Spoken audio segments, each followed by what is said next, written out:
Palalakasin at palalaguin natin ang bilang ng ating kasundaluhan at kapulisan. Hindi para tugunan ang interes ng mga naghahari-harian, ngunit para proteksyonan ang mamamayan. Itinataya nila ang kanilang buhay para mayroong pagkakataon sa katahimikan at kapayapaan sa sambayanan. Dumoble na ang populasyong kanilang binabantayan. Nananatili naman sila sa bilang. Hindi tama na ang nagmamalasakit ay kinakawawa. Kung dati ay may fertilizer scam, ngayon ay may kalinga ng tunay na para sa magsasaka. Tutulungan natin sila sa irigasyon, extension services at sa pagbenta ng kanilang produkto sa pinakamataas na presyong maaari. Inaatasan natin ang papasok na kalihim alkala na magtayo ng mga trading centers kung saan diretso na ang magsasaka sa mamimili. Lalaktawan na natin ang gitna, kasama na ang Cotton Cup.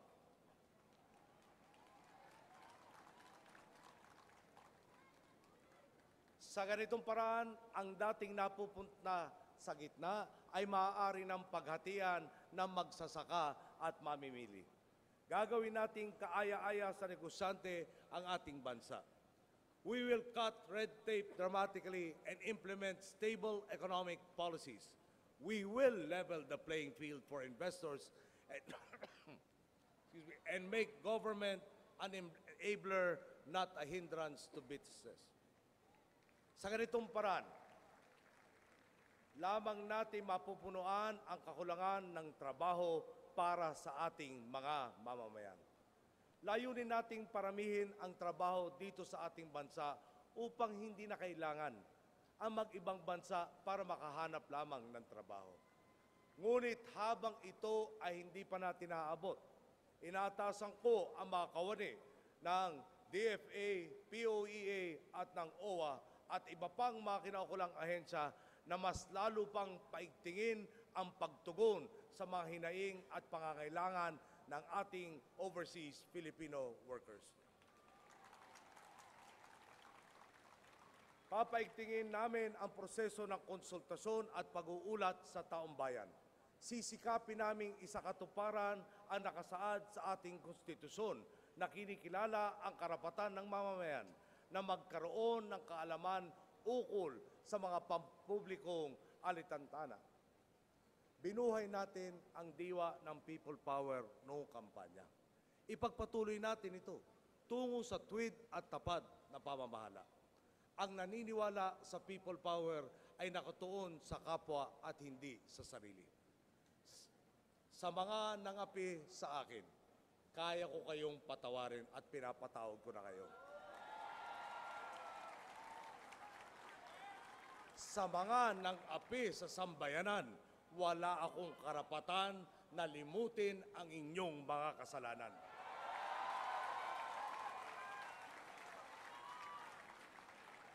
To those who are talking about reconciliation, if they mean that they would like us to simply forget about the wrongs that they have committed in the past, we have this to say.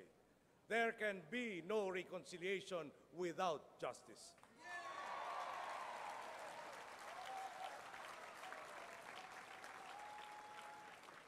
Sa paglimot ng pagkakasala, sinisigurado mong mauulit muli ang mga pagkakasalang ito. Secretary De Lima, you have your marching orders. Begin the process of providing true and complete justice for all.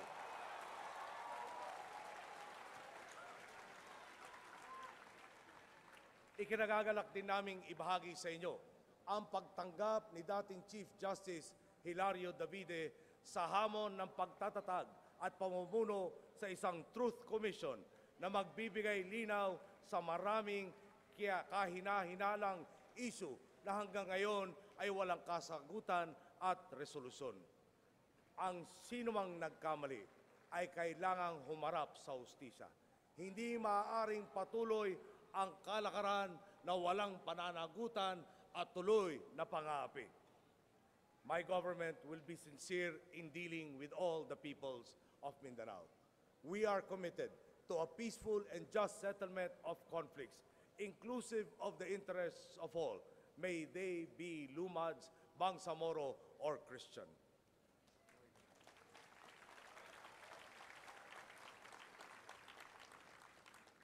We shall defeat the enemy by wielding the tools of justice, social reform, and equitable governance, leading to a better life. Sa tamang pamamahala, gaganda ang buhay ng lahat. At sa buhay na maganda, sino pa ang gugustuhin bumalik sa panahon ng pang-aapi? Kung kasama ko kayo, may tataguyod natin ang isang bayan kung saan pantay-pantay ang pagkakataon. Dahil pantay-pantay nating ginagampanan ang ating mga pananagutan. Kamakailan lamang, ang bawat isa sa atin ay nanindigan sa presinto. Bumoto tayo ayon sa ating karapatan at konsensya. Hindi tayo umatras sa tungkulin nating ipaglaban ang karapatang ito. Pagkatapos ng bilangan, pinatunayan ninyo na ang tao ang tunay na lakas ng bayan. Ito ang kahalagahan ng ating demokrasya. Ito ang pundasyon ng ating pagkakaisa. Nangampanya tayo para sa pagbabago. Dahil dito, taas na muli ang Pilipino. Tayong lahat ay kabilang sa isang bansa kung saan maaari ng mangarap muli.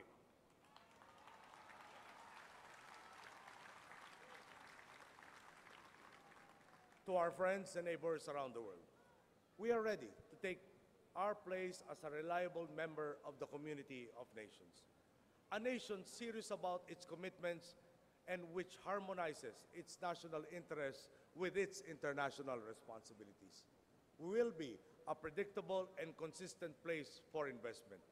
A nation where everyone will say it all works. Inaanyayahan ko kayo ngayon na manumpa sa ating mga sarili. Sa sambayanan, walang maiiwan.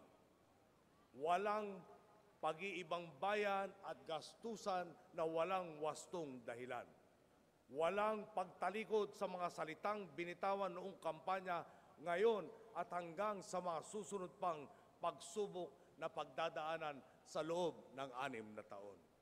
Walang lamangan, walang padrino at walang pagnanakaw.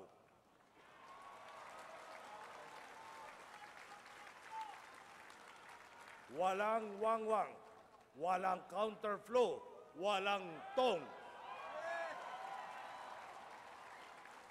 Panahon na upang tayo ay muling magkawanggawa. Nandito tayo ngayon dahil sama-sama tayong nanindigan at nagtiwala na may pag-asa. The people who are behind us dare to dream. Today, the dream starts to become a reality. Sa inyong mga nag-isip pa kung tutulong kayo sa pagpasan ng ating krus, isa lang ang aking tanong. Kung kailan tayo nanalo, saka pa ba kayo susuko? Kayo ang boss ko. Kaya't hindi maaaring hindi ako makinig sa mga utos ninyo.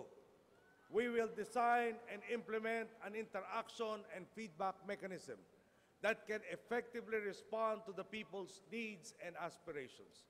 Kayo ang nagdala sa akin sa puntong ito, ang ating mga volunteers, matanda, bata, celebrity, ordinaryong tao na umikot sa Pilipinas para ikampanya ang pagbabago. Ang aking mga kasambahay na nag-asikaso ng lahat ng aking mga personal na mga pangangailangan. Ang aking pamilya, kaibigan at katrabaho na dumamay, nag-alaga at nagbigay ng suporta sa akin. Ang ating mga abogado na nagpuyat para bantayan ang ating mga boto at siguraduhin mabibilang ang bawat isa. Ang aking mga kapartido at kaalyado na kasama kong nangahas mangarap. At ang milyong-milyong Pilipinong nagkaisa, nagtiwala at hindi nawalan ng pag-asa. Nasa inyo ang taus-pusong pasasalamat.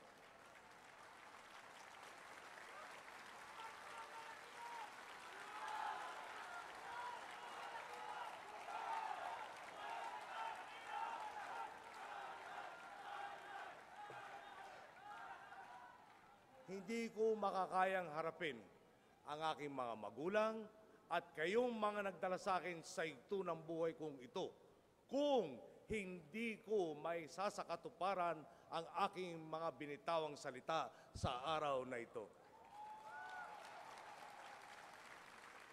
My parents sought nothing less and died for nothing less than democracy, peace, and prosperity.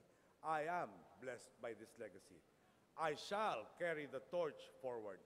Layunin ko na sa pagbaba ko sa katungkulan, masasabi ng lahat na malayo na ang narating natin sa pagtahak ng tuwid na landas.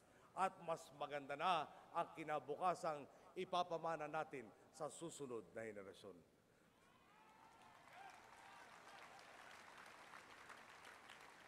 Samahan ninyo ako sa pagtatapos ng labang ito. Tayo na sa tuwid na landas. Maraming salamat po at mabuhay ang sambayanang Pilipino. Buhay po! Maraming salamat sa ating bagong Pangulo, Benigno Noynoy Aquino III.